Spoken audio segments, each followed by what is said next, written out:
and welcome the final episode of 2024 here for the Funky Pod Mindful Media and Communication. And as good podcast etiquette, I guess, dictates, it's a little bit of a reflection of a look back. It's a little bit of like a look ahead, what's going to happen. And it's a little bit of me talking about a few media theories that I think can also help us understand what is happening right now during the holiday season. So a good mix of everything that we usually do here on the podcast together. With that said, let's jump right into the holiday spirit, obviously. So I hope you're all in holiday mood, you're celebrating Christmas, looking ahead for New Year, enjoying your holidays, whatever that might be. Or if it's like here in Thailand, there are no official holidays for Christmas, but it's still like very festive. So wherever you are, I hope you're enjoying your time, of course. And well, glad you spent some of the time that you have now with me, so I appreciate that. And so let's jump right into this sometimes rather chaotic holiday media, all right? Because while the holiday season is supposed to be calm and reflective and family oriented, and you know all those stereotypes, let's be honest, it's not always the case, all right? And very much Christmas, at least for me, is a lot about nostalgia, I think. I think it's for many people, right? When you're getting older, you're just reminiscing the old times. It's about maybe traditions that you have with your family, traditions that you created as an adult by yourself. And let's be honest, we're spending lots of time on media/social media, right?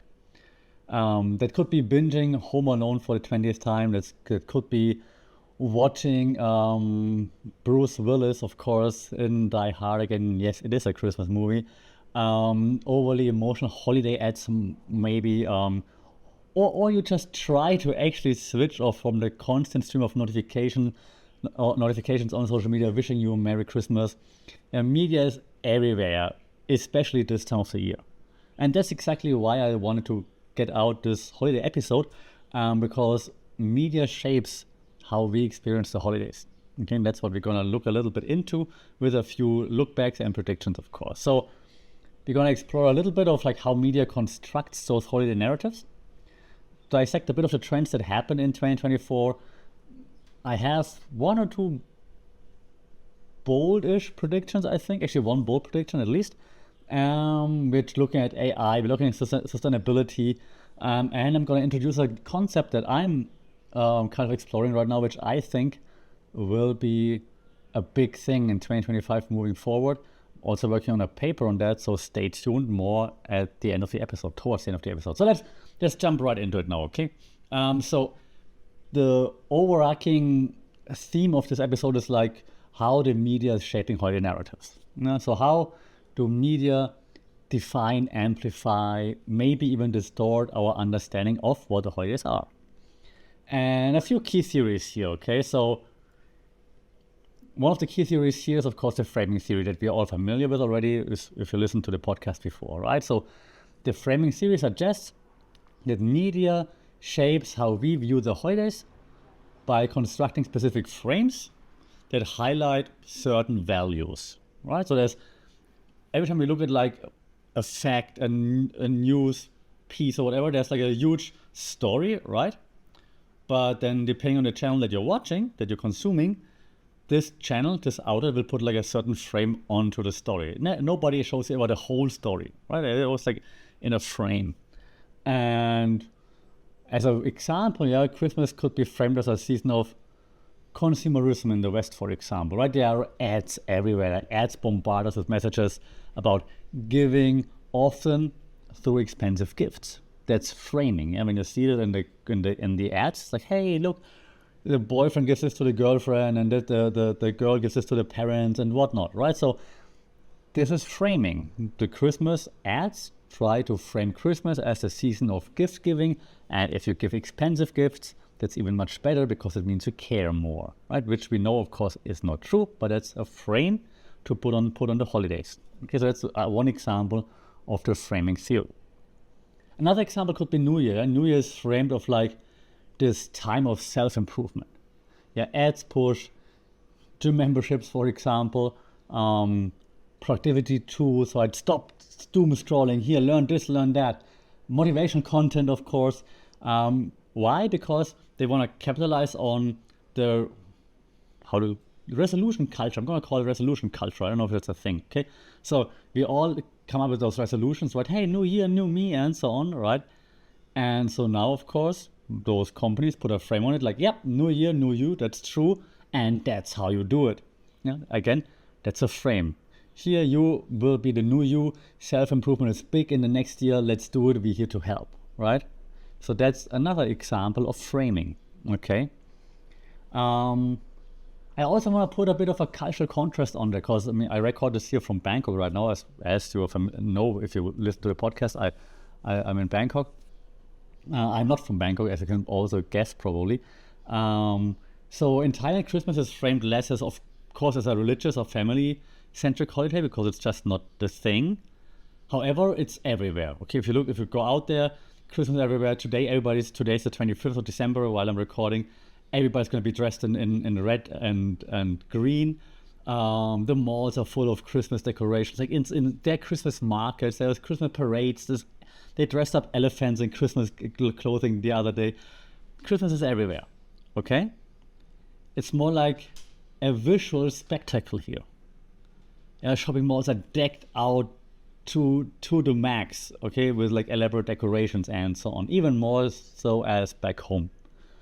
And I'm saying this because, again, it's a frame, right? Like, for example, if like me, you're coming from a smallish town / even village in Germany, for example, it's more like religious, being with the family. That's the frame, right? That's how you grow up, and you grow up in that frame. When I hear it's more about like, it's not rooted in religion or in family, because the Buddhist culture has different holidays, obviously. So it's in like, hey, it's the season of going out, going to the malls, going for like fancy dinners, which could be an overlap, of course, doing this with the family, doing that with your friends, hanging out there, having elaborate parades, and so on. Yeah? So another frame. So different cultures, cultural contrast here, right? Just because it's not a religious festival in Thailand doesn't mean there is no celebration of it, okay? And companies are putting frames on this as well. Right? If you say, okay, you're in this frame, follow this frame. Yeah, here, look, this is what Christmas is supposed to be. Go do it. Okay, so that's framing. All right, so no matter in which cultural context you grow up, there will be some sort of framing. Okay. Another theory that fits in there would be the cultivation theory. We also talked about this a lot on the podcast. Yeah, it's like the more you see something, the more you kind of like agree or follow it. Okay, so in this case, the more we see the idealized portrayals of holidays, the more we internalize them as like a reality. Now, over time, things like movies, the Polar Express or Love Actually, which I actually like, but they reinforce those ideas of like magical, romanticized holidays, which is very cute as a rom-com. But if you didn't think of it as like your reference, maybe it's not the best thing, right? And of course, social media adds like a whole nother modern layer, like Instagram posts of like perfect celebrations create like this pressure to conform to this unattainable standard of like how Christmas holidays are supposed to be. Like when I was a kid, oh God, I hate to say that, but before social media, you also had it. You had it with like TV shows and movies and so on, of course, but now in social media, you see it all the time. Maybe even your friends with the fake IG stories. Like, look how awesome everything is, right? So this, of course, adds to the pressure, which is crazy. That's the cultivation theory. The more we see it, the more we think it's kind of real. A few examples for you, like holiday ads, okay? And a few of they're very cool, very well done, but like John Lewis Christmas ads, like pretty famous in the UK, right? Those emotional narratives about love and connection, which is great, and they are of course designed to resonate with the audience, and initially then also drive sales, of course, or eventually drive sales. And they are great, they are creative, I'm not hating on it, but you have to understand that they all have an agenda. Okay, Coca-Cola, the go-to ad goat of Christmas ads, right?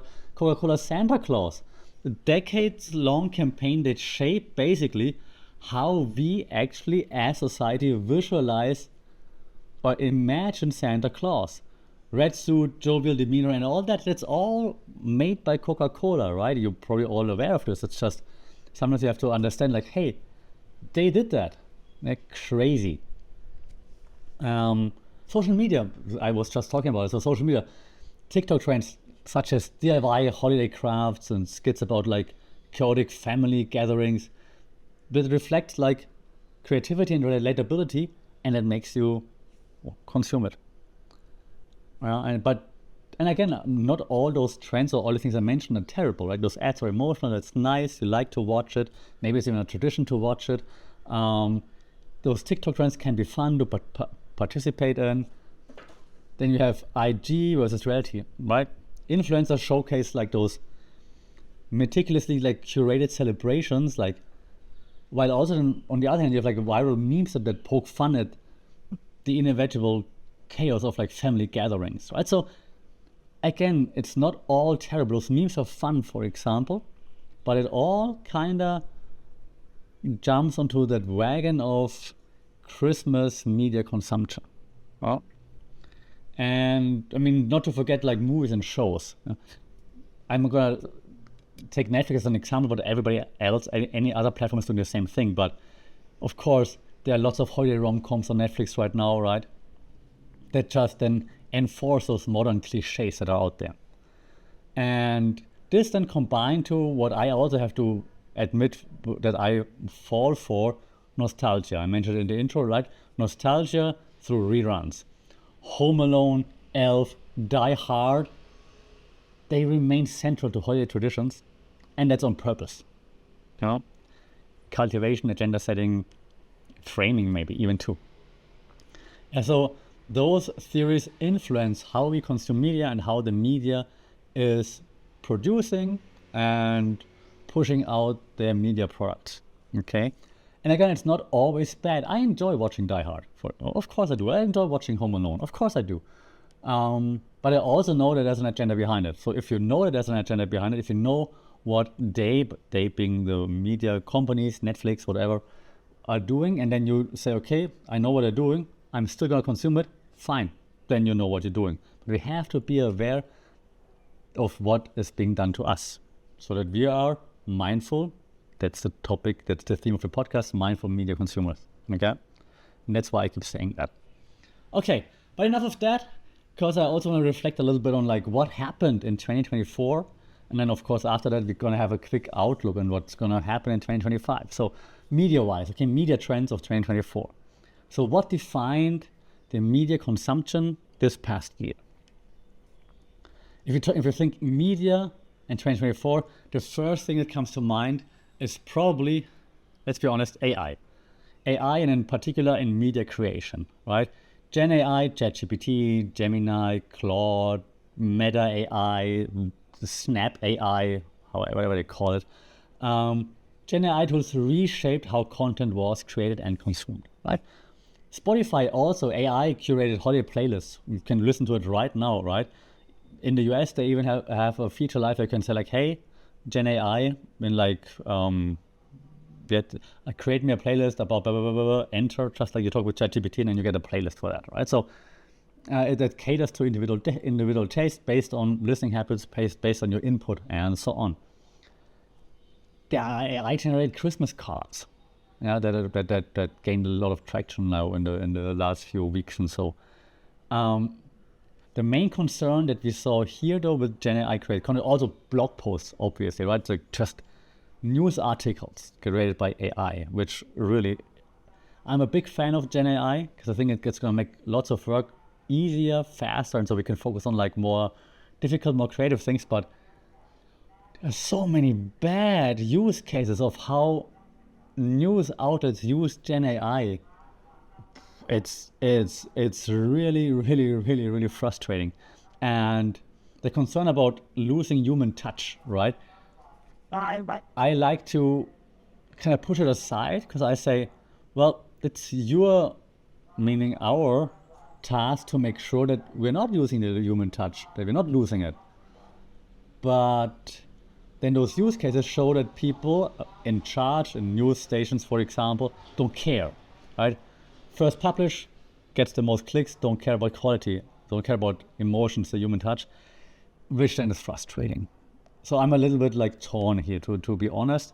When you look at a theory that fits here, of the theories I also teach at uni, the technological determinism theory, that's the idea that technology shapes society, right? But then usually at uni, I have a discussion with my students like, hey, so do we believe in technological determinism? Does technology shape society, or does society shape technology? Different angles, different viewpoints, so we usually discuss it. If you're taking the stance of technology shaping society for a moment, you can see how AI is increasingly steering how media is produced, faster, easier, less detailed, less fact-checked, maybe even, and also consumed. Because I think the consumption is also one of the problems, because, and I talk with my students about this a lot as well, and they can't hear anymore. They're like, oh, my ears are bleeding, but it's up to the consumer to tell the production companies, the producers, your AI content, pardon my French, sucks.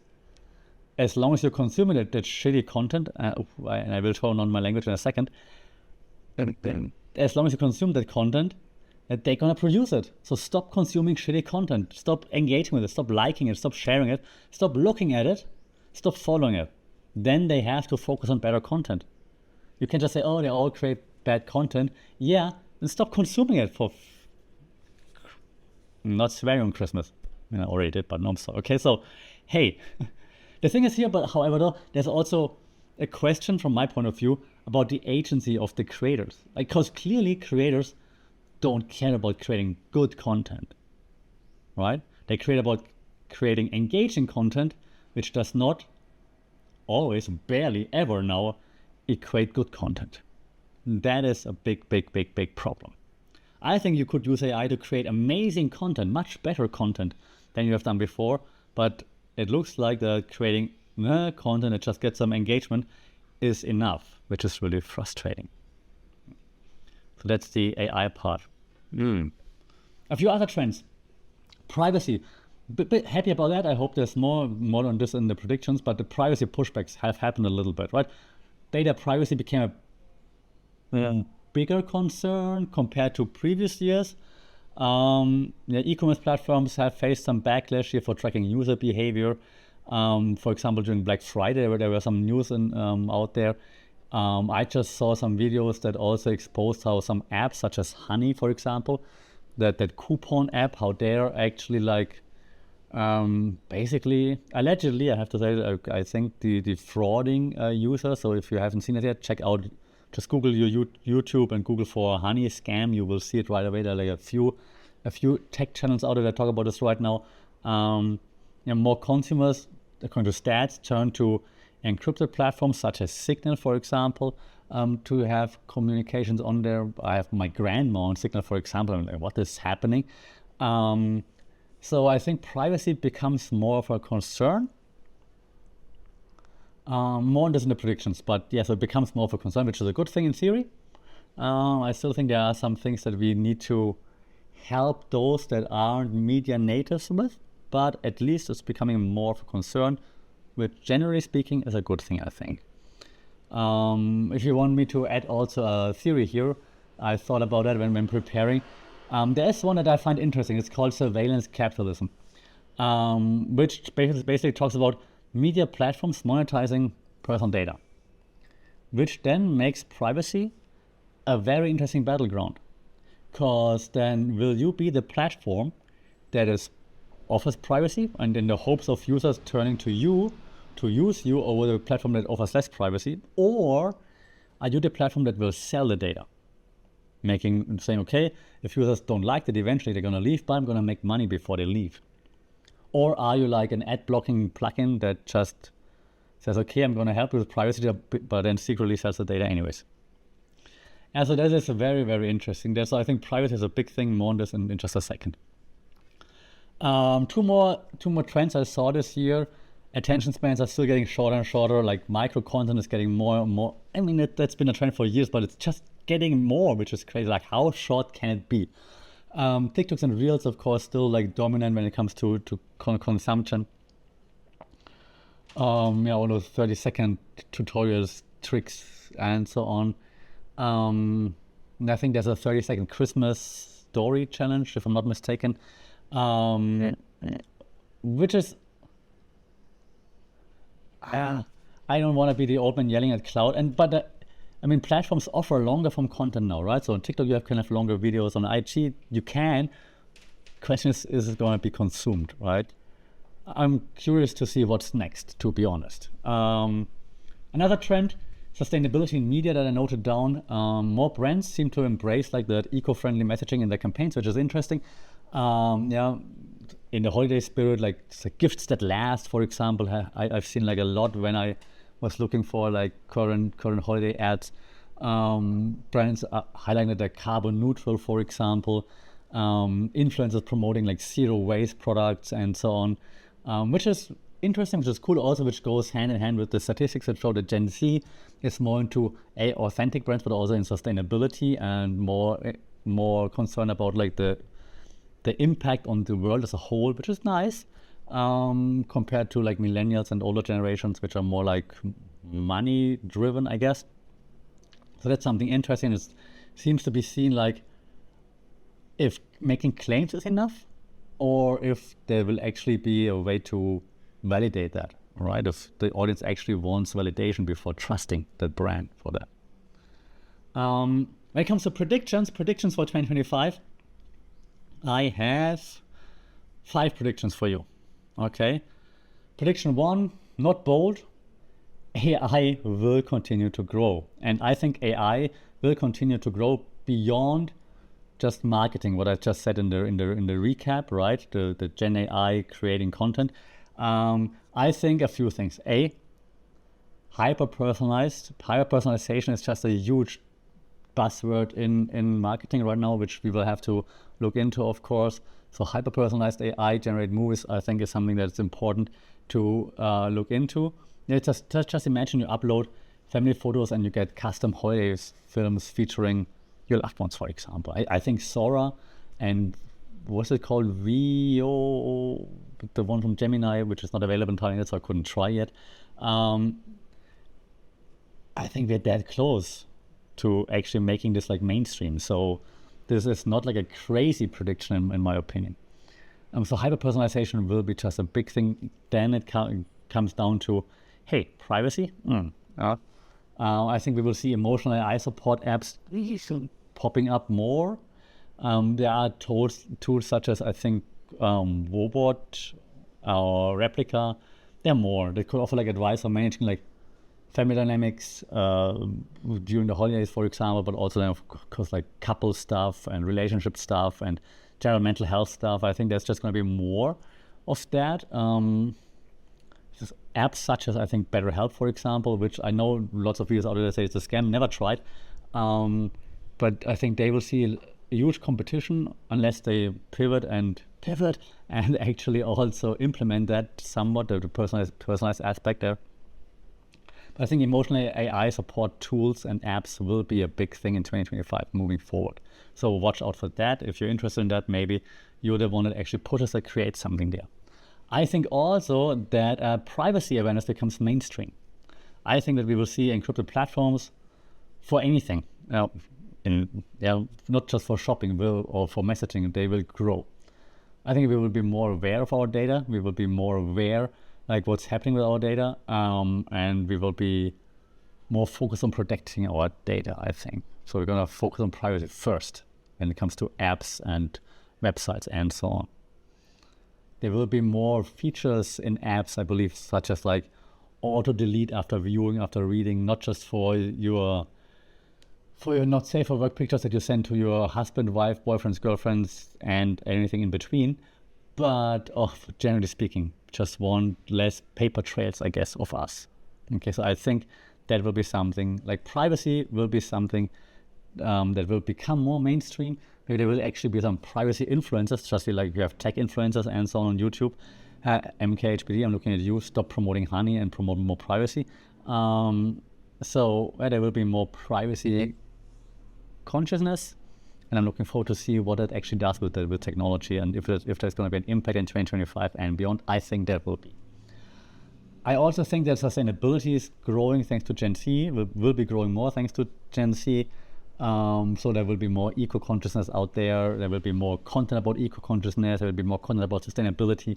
When it comes to holidays, like there's like a trend already that's like skip the wrapping, for example, right? So I think things like this will be like more trendy, and we will see more of that not only in the holidays but like on a broader level as well. So I think that's going to be something that, thanks to Gen Z, we will see lots of growth there. Now, the one thing that I announced earlier, and I'm working on right now because I think it's going to be a thing, and I can see a trend, and I'm analyzing it right now, and I'm doing research on that. So I'm not going to share too much, but I think we will see something, trademark pending, that I call hyper-reality fatigue. So what it is, for me, it's like the overexposure to curated, like idealized realities on social media that then leads to burnout. Okay, and it has several manifestations. So we see one thing, for example, social media detoxes become trendy, right? So we see that on social media, kind of weird. Social media detoxes are a thing. Yeah, influencers encourage followers to celebrate IRL, for example, and so on, like holidays. You see more raw and unfiltered content that gains traction. Yeah, imperfect in holidays, imperfect trees, messy kitchens, and even genuine family moments and things like this. But I'm just giving holiday examples, not only gonna affect the holidays, obviously. And the theory behind that, and then I explain a little bit more, is like, when we look in media theories, I think there's one big theory called postmodernism that we kind of live in. And there's one researcher, his name is Sean Baudrillard. He talked about the concept of hyperreality. Hyperreality basically means that we live in a world where reality and fiction merge. It's so hard to say what is real and what is not real. If you see something on Instagram, and maybe it's fake, maybe it's staged, maybe it's like just edited, you don't know. But you see it, you believe it, so it's real for you. And that's what we call hyper-reality in media theories, okay? And more often than not, these days, hyper-reality, what you see on IG, TikTok, and so on, becomes more compelling than reality, right? And I think that this can feel very oppressive. I think I'm not the only one who thinks like that. So if this feels too oppressive, as of now, we might feel like sad, negative feelings, feeling like we don't live up to what others are doing, they have a better life. But the more we understand that this is not real, the more this will lead, I think, to the hyperreality fatigue. Meaning we understand what we see is not real, so digital literacy grows, hopefully. And this means we understand that it's not real, and we're just so tired of it. And eventually this leads to then, hopefully, unsubscribing, for example, right? So I think hyperreality fatigue will be a thing that influencers will have to grapple with. And I'm sorry, but no sympathy from me for that. Be real, then you deserve all the impact you have. If you're not real, then you don't deserve it, right? And so I think hyperreality fatigue will be one of the things to look out for in 2025 and beyond. If you want more on that, follow me on all the academic platforms, or also like just on social media on my website. I will be publishing articles and papers on that in due time. Okay, last prediction I have. I think we will see more nostalgia marketing, more nostalgia media products, like retro-themed media campaigns. Yeah, AI now can recreate vintage aesthetics. We have all those Karate Kid remakes as an example, which I love, by the way, but it's just one example, right? So we will see more of all that. I mean, we have right now Christmas, right? We have AI-generated Christmas ads from Coca-Cola and from the NBA, which really made me really, really, really sad and annoyed. And I'm all for technology, but there was just too much people. But so I think nostalgia marketing, nostalgia media products will try to get us, the older, did I call us old already? No. Us and the older generations and the younger generations, bringing us all together by using things that we can relate to with stuff that then the younger generations can relate to, and then like merging this and AI will just help making that happen. So I think this is something that we will be seeing a lot moving forward. Okay, I have two more, that was almost German, two more things that I noted down that I wanted to quickly talk about on the podcast. Quick personal reflections. But I did reflect on my teaching and uni life already like 2 weeks ago on the podcast, so check this out. But yeah, so for this right now, I am quite fascinated when it comes to media for like what AI can do and what it cannot, but how people use AI, because I don't see that many great use cases as of now. So this is kind of disappointing, to be honest. When it comes to the podcast, this year was the first time that someone actually said like, "Hey, you're the guy from the podcast," which was kind of cool. So that was nice to experience once. But hey, getting it, Joe Rogan, I'm coming for you. So we're getting there, which is nice. So I appreciate that. So everybody listening, watching, and so on, sharing, thank you very much. Thumbs up. Very, very cool. Personal goals, right? It's always like setting goals. I'm not a big fan of like new year, new me, and all those resolutions. But I mean, there are goals, of course, that you follow. So I want to be a bit more present, if that's possible. Whether it be like Muay Thai training or like maybe even like taking actual breaks from screens here and there. That would be cool. But also mostly I'm delivering like more hopefully thoughtful and engaging content here for the Funkit Pod, because talking to you and also then talking to myself sometimes is really helpful to actually hear your thoughts and make sense of things. So that is really cool, and it leads me to like my last point, that heartfelt thank you to everybody who's listening, who has been listening in 2024, made the podcast grow according to Spotify Wrapped, so I appreciate that. Looking forward to what 2025 is bringing, of course. Hope you're sticking around and hope you're getting your friends to also join. And your family. Give your family this podcast for Christmas. It's free, but still give it to them. And with that said, I would love to hear what's your favorite holiday, in brackets, media memory, or just holiday memory in general. What are your bold predictions for 2025? Let me know on social media or in the comments on Spotify if you listen there. Drop me a message at FunkitPod on social media. I would really love to hear from you as always. One more time this year, like, share, subscribe, press that button. That would be really cool. And get ready for a big and interesting start in 2025. I already have some ideas for some episodes, so I'm very, very motivated, very excited to drop some cool stuff in 2025. So can't wait to share this with you all. Until then, stay safe, take care, stay festive, enjoy the holidays, relax, take some time off, also off the screen, and we'll see and talk to each other again in the new year. Until then, Sawadee Ka.